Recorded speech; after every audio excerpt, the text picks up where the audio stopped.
When our girls trained in the Med last winter, Lynne was the one who struggled the most to get warm. Her body couldn't adjust to the cold. In the final stage of training, it's all about acclimatising to the chilly temperatures of the Channel. It's May and the girls are able to swim in the UK for the first time since the autumn. Lynne has come to Heron Lake in Surrey for some acclimatisation practice. It's about 12 degrees in there, 3 degrees colder than the Channel will be in July. We're here 10 to 6 in the morning, where I'd much rather be at home in bed. Where's Greg Whyte? No Greg Whyte. Because of the temperature of the water, Lynne can only stay in for about 30 minutes before risking hypothermia. 4 months on from her struggles in Malta, Greg's waiting to see if all his training has made any difference to Lynne. Oh, you're having a laugh. That's bloody freezing! It's so cold. If I can try and do this every couple of weeks, it'll be fine. I can't feel my feet. On the whole, brilliant. Glad I've done it. Lynne's body is beginning to cope with the chilly water, but she still has a long way to go to prepare for the Channel.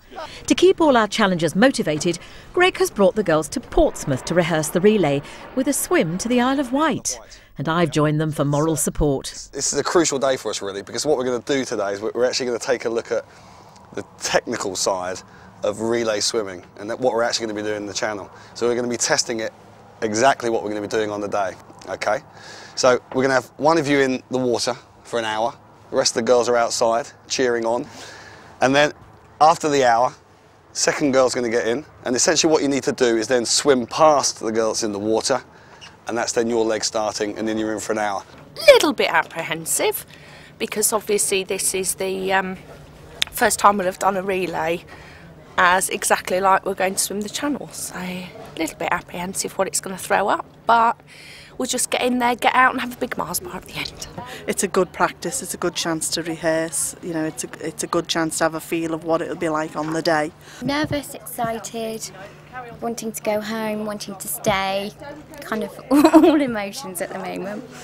I'm a little bit anxious, but apparently it's like a mill pond, so I shall try to look forward to it the best I can. Our skipper is Tim Griffin, supported by Pip Hall on safety boat Solentis and Tim Hoff on the swimmer's boat Matala. We're making our way out of the marina and round to Southsea Beach, where Mel can begin her hour. She must swim onto the beach and wait for the official OK to start.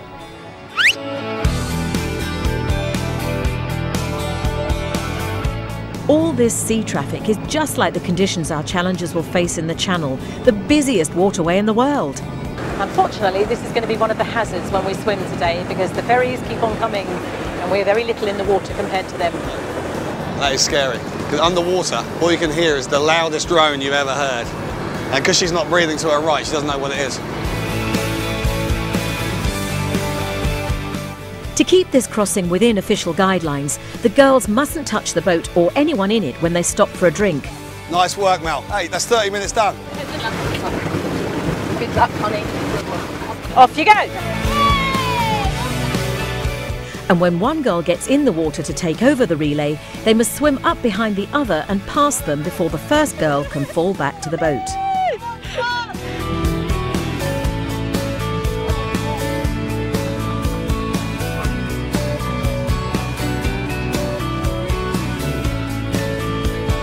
If you just see right where I'm pointing, 2 dolphins have come to keep us company. It's absolutely beautiful.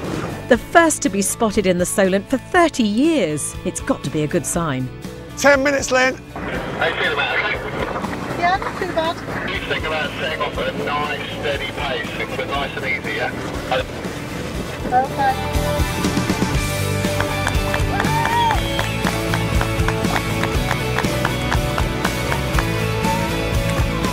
Mel stayed in the cabin and she's getting upset. The Ride Inshore rescue team has offered to take her ashore, and Mel's decided she wants to go. So Greg needs to get over to the swimmer's boat and persuade her to change her mind before the entire relay falls apart. 2.5k an hour in cold open water. Imagine that 8 months ago. Not a chance, was it? Absolutely not a chance. It was amazing that you've come that far. Easy peasy lemon squeezy. While Greg's working hard to change Mel's mind, Sally's been waiting 3 hours to go in for her first swim, and now it's time. So swim straight over to Pat and then basically come around the back of her. I think that's absolutely wretched having to go in last.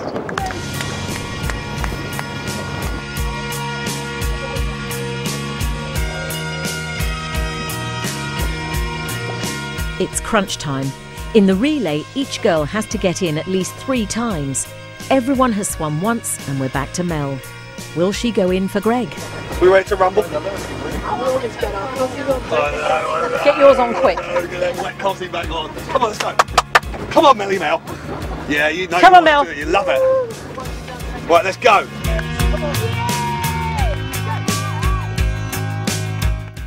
Mel's managed 10 minutes and Greg's pulling her out. He's only putting each girl in for a short time because they're still acclimatising to the cold.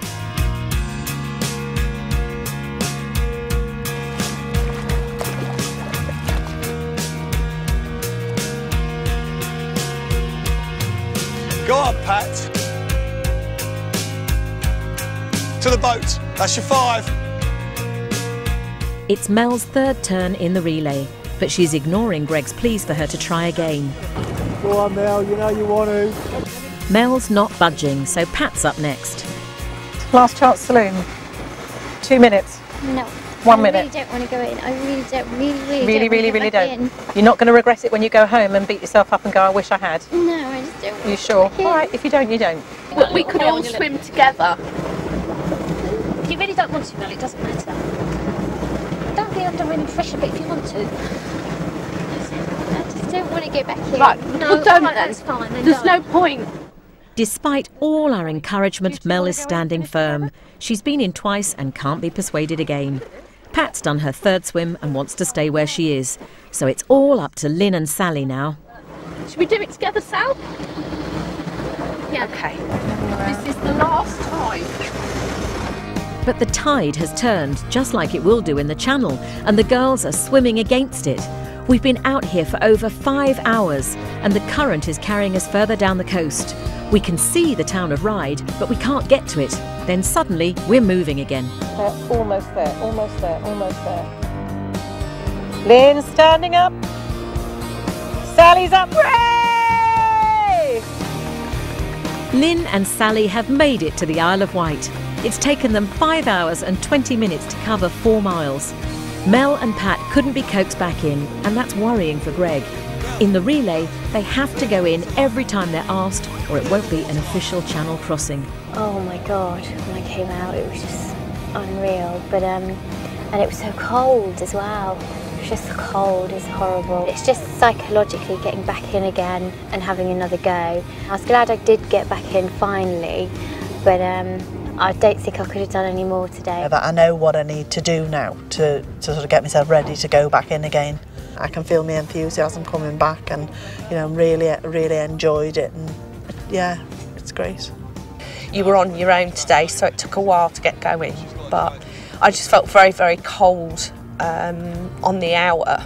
But then when we got back in, you warmed up a bit faster, so really pleased. Towards the end of the hour, when it got really cold, I couldn't feel my legs, and I thought, I'd really like to give up now. And it was funny because you go through a cold spell, which was ice cold water, and then it would get warm again. And then when it went ice cold again, you think, where's that warm water gone? I thought, I'm going to get there. It doesn't matter how long it takes me. But when I saw Lynne as well, I thought, oh yeah, this is great. And to do it together, it was good. I mean, there was a lot of seaweed and horrible pebbles when we got there, but it was good. Well, they've now done 2 challenges. This one from the British Virgin Islands to the American Virgin Islands, and they've now done the Solent crossing. Yeah, onto the Isle of Wight. So That's 2 great feats. 2 on their own are just fantastic. But now we've got the big one, the English Channel, the blue ribbon event of open water swimming. And this is where they'll truly be tested. It's the final count.